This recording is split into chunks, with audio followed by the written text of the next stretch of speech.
This is KGW News at 11. Welcome to KGW News at 11. I'm Blair Best.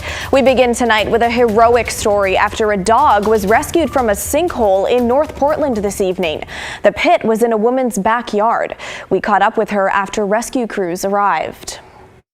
It was a typical Saturday afternoon for Kate Hoffman, who let her dogs out to play in the backyard. One of them came back in, the other one went missing. After a short search, we peeked over and noticed a big hole over in the vineyard.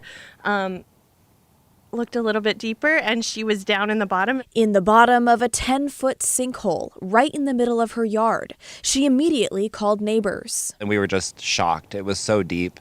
And to know that her dog was down there, we were really terrified. We put a ladder down. Roger put a ladder down.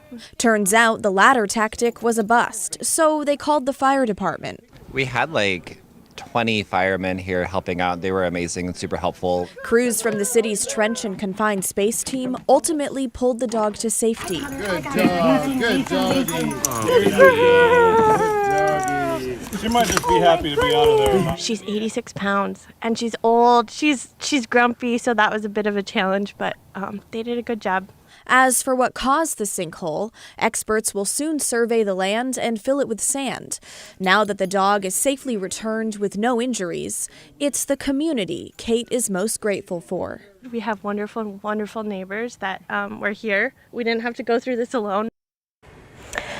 Okay, so Joe, what a crazy story. Thankfully, the dog was rescued, but that mom is holding that little baby. I know what you were saying. Crawled away and fell in. That could have been a completely. Can you imagine? Story. I just can't imagine having that in my backyard and not even knowing. And imagine 20 firefighters to try to help out. I'm glad the story ended as it did, and I'm sure the owners of that yard are going to make sure that hole gets filled up sooner than later, because we're going to be seeing some heavy rain, basically starting tomorrow morning all the way into the early part of next week. We have an atmospheric river that's going to be moving through, and we're approaching mid-March. We should be done with the stormy conditions, and that's not the case, at least this winter and as we inch closer into spring. Temperature right now of 43 degrees, clear skies, but don't let these clear skies fool you, because after midnight we're going to be seeing some patchy areas of fog roll in. Along with the patchy areas of fog will be some scattered showers just in time for the Shamrock Run tomorrow morning.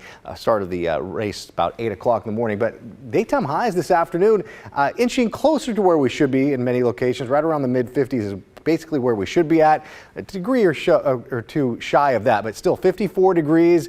Things are improving considering what we have been seeing. As we look at the satellite and radar, start to see some clouds and some showers move in along the I-5 area. We'll zoom out a little bit. This is the atmospheric river that we're going to be tracking that really starts to move in for tomorrow. Stays in place, Blair, all the way into tomorrow night and Monday. And Monday gets absolutely nasty with the rain and the wind. I'll talk more about that in just a few minutes. All right, Joe, thank you.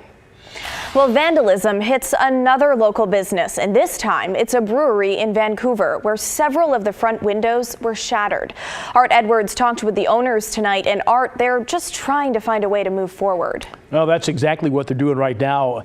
Heathen Brewing Public House got a kind of a late start to business today. They're doing the best they can right now to get their business back to normal. A shocking start to the day at Heathen Brewing's Public House in Vancouver. I got here about 6:15 this morning, and it looked like somebody was breaking in, but it was the owner pushing the glass out, and it was very surreal. Big hot mess, yeah. Glass from a couple of windows and the doors littered the sidewalk in front of the public house. Normally, they would open at 9.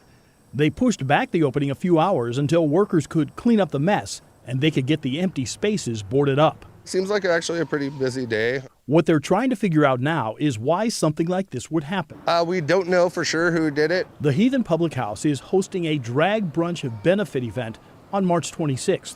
Tickets are required. Michael Garofalo says in the last 3 days, they have heard from people who oppose the event. The opposition comes just days after Tennessee's governor signed what's being called an anti-drag bill into effect. We've gotten some serious threats via email, via the phone. We might think that could be the cause. We're not 100% sure. We're not pointing fingers, but it's been pretty hateful. Garofalo has a message for those responsible for the damage. grow up. This is totally unreasonable actions to destroy private property, whether for vandalism or whatever your cause is. Now, Garofalo says that they have filed a report with Vancouver police, so there is an investigation going on. A GoFundMe has also been set up to raise money to help with the repairs to that building. All right, Art, thank you so much. Well, Portland police busted 3 suspects tonight after they jumped out of a stolen car, tossed a gun, and ran off. Authorities were able to catch them and get the gun near I-205 and Holgate Boulevard. Now, PPB says the gun had an extended magazine and the serial number was scratched off. They also say the suspects were able to start the car using a USB cable after exposing the car's ignition. The driver in this case now faces a felony charge. Well, people leaving prison are 10 times more at risk of overdosing from opioids. That's an estimate by researchers who are studying this issue. Now, as Tim Gordon reports, the study is also working to find life-saving solutions. Drug overdose, especially with opioids, is a leading cause of death among people who have recently been in prison, not just in the U.S., but around the world. A study by Oregon State University, OHSU, and Department of Corrections scientists shows Oregon is certainly not immune. In fact, the study, looking at 18,000 Oregon prisoners released from 2014 to 2017, found grim results. So we saw that looking at fatal and non-fatal overdoses altogether, those who released from prison had about a 10 times greater rate of overdose compared to our general population in Oregon. Maybe startling to us, but not to researchers who say it fits in line with other studies. In fact, they say given the way opioid use has gone in the most recent years, the risk has almost certainly grown much greater. It's very, very, very likely that if we were to put those exact estimates into today's context with our current adult in custody population and what we have going on in the state of Oregon, those estimates are likely very, very, very conservative. What we have going on is an opioid epidemic, with fentanyl leading the way, more powerful and more deadly.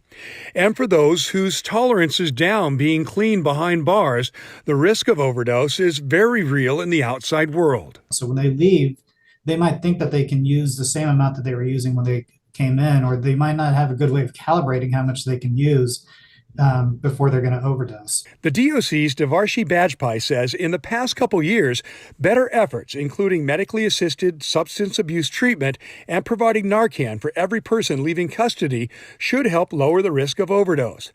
Researchers say their findings show more needs to be done to help those at risk with treatment and life-saving antidotes. So we need to make Narcan freely available in hospitals and libraries and community settings where people can take some without fear of being stigmatized, without having to pay for it. Tim Gordon, KGW News.